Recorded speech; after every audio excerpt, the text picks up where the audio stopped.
నాగర్ కర్నూలు జిల్లా కేంద్రంలోని తెలంగాణ భవన్లో రాష్ట్ర ఆవిర్భావ దినోత్సవ వేడుకలు ఘనంగా నిర్వహించారు.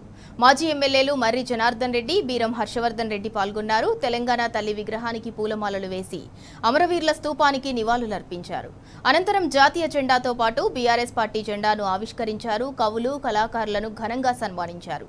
రాష్ట్రం ఏర్పడిన తర్వాత కేసీఆర్ పాలనలో వ్యవసాయం, సాగునీరు, సంక్షేమం, మౌలిక వసతుల రంగాల్లో సాధించిన అభివృద్ధిని నాయకులు గుర్తు చేశారు.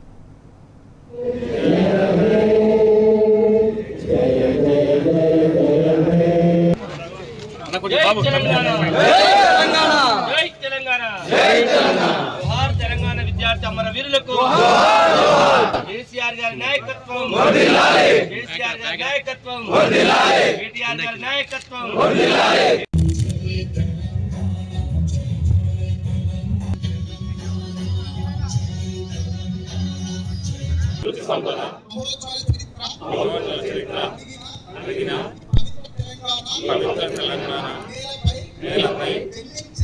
నిర్మించినందుకు నేను